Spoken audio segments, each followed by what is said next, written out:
All right, we'll start with immigration. Cool. Okay. John, when you think about the word culture, what comes to mind? Way of life. That's it. That's it? And your way of life tends to be an adaptation, most especially to the place you live.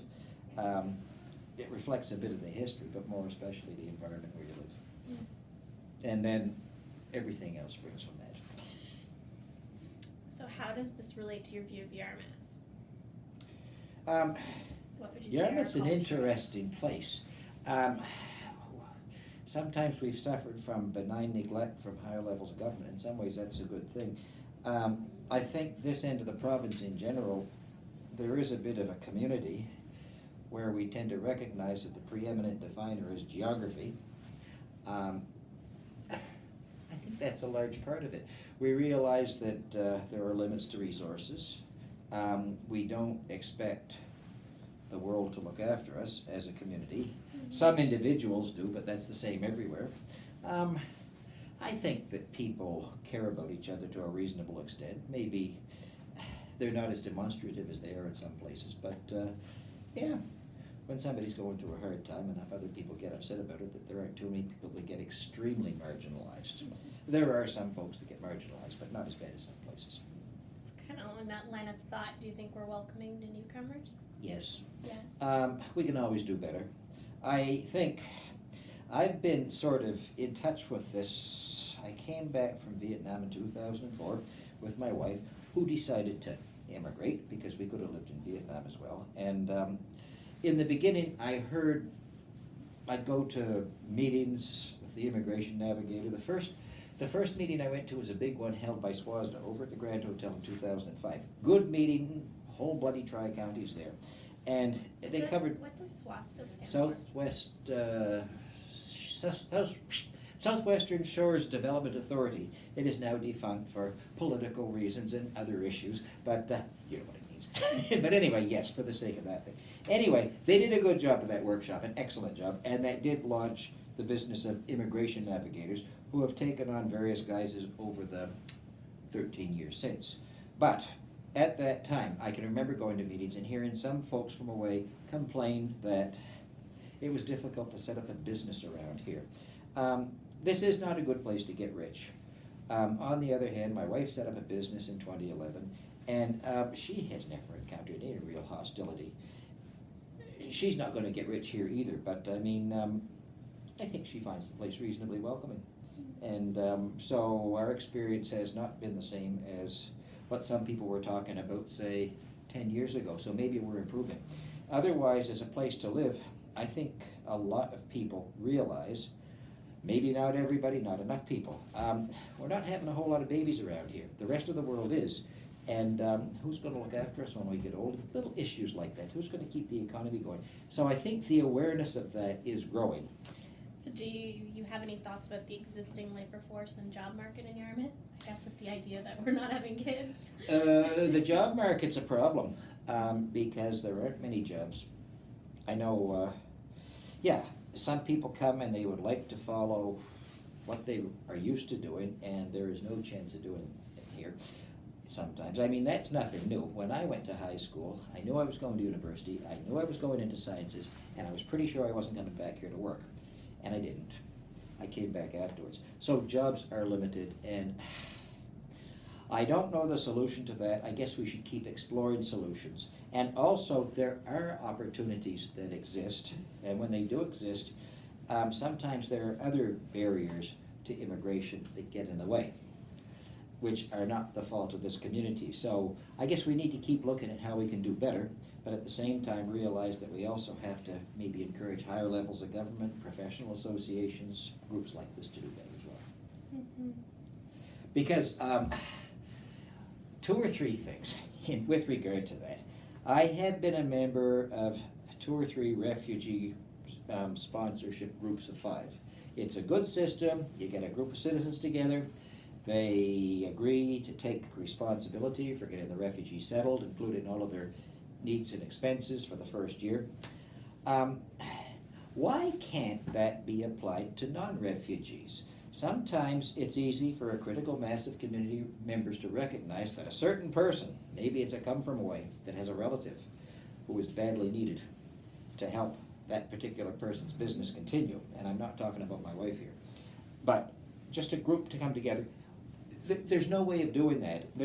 You're only welcome into Canada if you fulfill certain categories, and that mindset has to change. The application process for immigrating and for citizenship is complicated, and the website is not much help, and you try to get real answers to specific questions. It is tough as hell. Third thing, professional associations. And it is an issue here. Let's talk about doctors. Sometimes their spouses are qualified professionals who cannot get accredited. And in some cases, they still say, in some cases, we lose them. And in some cases, the qualified professionals who are here, a particular college says, oh, you didn't quite fit that in, even though they've been working here for years. This can happen, and that's too bad, too. So what kind of professions do you think we could use in the area if we were going to Health together professions. both? What kinds of professions? Health professions for sure.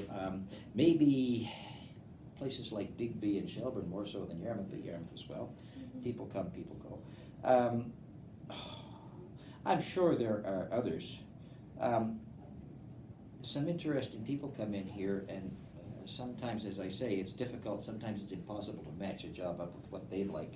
So people have to be adaptable. And yeah, that's one thing. The other thing is there are some good, hard-working people around here, and there are some people who know what they can get away with, and it drives some employers crazy. And there's another opportunity for folks from away who maybe have a more serious work ethic. So we need more health professionals and more people with work ethic. With work ethic, in general, yeah. We got good people here, but, you know, some people don't have the work ethic they should have. And I think that's and they know they can get away with it. That's definitely a transferable issue in other areas. Oh yeah. It's tough. Sometimes we need to consider the balance between rights and responsibilities. Yeah. So we've talked about immigration from a job perspective and bringing people to the area, but I'm wondering from a kind of a cultural awareness perspective, if you could maybe describe the cultural awareness in Yarmouth and our diversity. What is our current population like? My wife came here from Vietnam first was 2002 for a month, then 2003 for 6 months, and then 2004 as a permanent resident. There is a small percentage of people who might resent this foreigner coming in and taking jobs away from us. She finds the percentage quite small. In general, she has found the place welcoming. She's quite happy with it. In terms of culture, well, I mean, she wants to work, this sort of thing. There are a fair number of Vietnamese families around here, which is good because they can eat together and talk together, and yeah, I mean, it keeps the language up, and yeah, they can help each other sometimes and all the rest of it.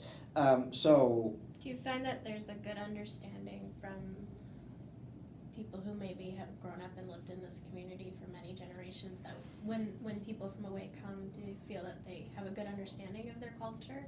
You said they're welcoming, but I'm wondering if there's I think it depends on the awareness. individuals. Yeah. Some people do, some people don't. And I mean, it's not fair for me to talk about it because I've lived in lots of countries quite different from Canada. And so it's a little different. I think one of the advantages Yarmouth has is, though, I think that a critical mass of the population realizes this, we're all human business. And that's good, and I think that's one thing Yarmouth should never apologize for and should defend as an attitude, because some of the stuff I hear from other places, people are too quick to emphasize the differences rather than the commonalities, and that's something that Yarmouth does reasonably well. We can always do better. So, I mean, you can't expect people around here to do a deep study of every bloody culture that comes here. And the other thing is, the folks that come here, in general, probably realize they do have to do some adapting. But I hope, I don't know if this is true or not, I haven't run into any problems, but it's always beneficial to keep your ears open, because you can learn things from the people coming here as well. And so basically, you learn from each other. And it seems to me that's the basis of integration, which is something else we shouldn't apologize for as a good idea. It's different from assimilation. You're not asking people to throw away their former lives, but they need to learn from us, we need to learn from them. And if you do it respectfully, it's generally not a difficult process, I find. So what do you think we should do?